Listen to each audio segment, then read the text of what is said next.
Good afternoon. This is my Civilization Stage 2 assessment into Sergeant Major Dan Daly.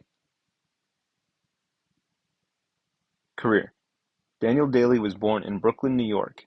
Before joining the military, he worked as a struggling newsboy and he was an amateur boxer. While he was in the military, his service ranged from 1899 until 1929 in the Marine Corps. After active duty, he became a security guard while being a Marine Corps reservist. That service lasted from 1919 to 1929. Military career: from 1899 to 1929, he served during the conflicts of the Boxer Rebellion in 1900, the American-Filipino War 1901, Mexican-American War 1914, the occupation of Haiti in 1915, and World War One from 1917 to 1918. He enlisted so that he could join the Spanish-American War in 1899, although while at boot camp, it ended. After his training at boot camp, he was then sent to Peking, China, to serve in the conflict of the Boxer Rebellion. As we know, the Boxer Rebellions grew from a disdain from the Chinese towards Western powers. The Chinese blamed the Western powers for the lack of food and the fierce influence they created, resulting in non-peaceful protests in the form of riots. The Boxers were known as an aggressive force and a secret society of people in China who hated people from Europe and Christian missionaries. The Boxers were able to gain support from the Empress, which would lead to the attack in June on the legation quarters of Peking, which were essentially embassies of the West in one area. The embassy itself was fortified by embassy guards. The US sent Marines, one of which was Dan Daly. They were set up on the Tartar Wall, overlooking the legation. Tartar Wall was also protected by German soldiers, since this was before World War I. Interestingly, the Germans occupied the east side of the wall and the Americans occupied the west side.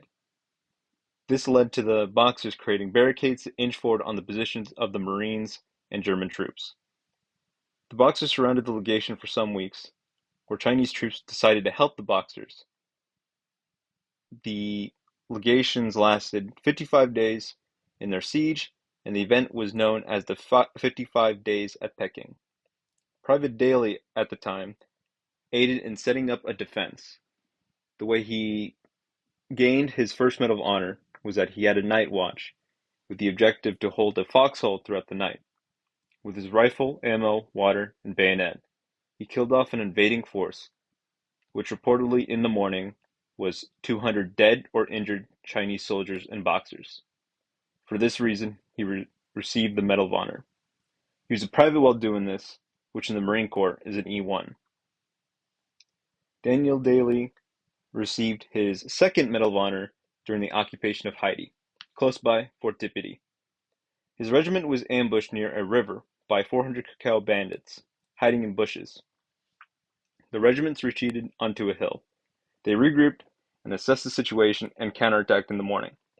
Daniel Daly led one of three squads to take Fort Deputy and fight the 400 Cacao bandits. The Marines took the fort. Dan was an E7, a gardnery sergeant. This event reminds me of the Dan Daly quote, "I'd rather be an outstanding sergeant than just another officer."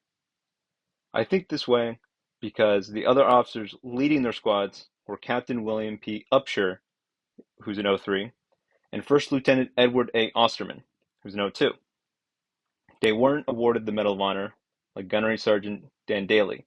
So the way I see it, the Marine Corps really did see him as an outstanding sergeant. Imprint on history. This quote was reportedly said when they were advancing at Belleau Wood, and as machine gun fire started raining around them, the other Marines ducked for cover. Dan Daly didn't go for cover. Standing, he yelled, "Come on, you sons of bitches, do you want to live forever?" As the cool kids would say, that's a Chad moment. Rule: the way our civilization changed is through the USA's new European influence. The US established itself as a world power due to it supporting the winning side and gaining a lot of money from exports. The civilization of the US is based around being a democratic republic, so it essentially started one with other countries via the League of Nations. The way the US made itself world power has changed how we all live nowadays. Dan Daly's part in the rule is that he participated in spreading US beliefs through his leadership and service.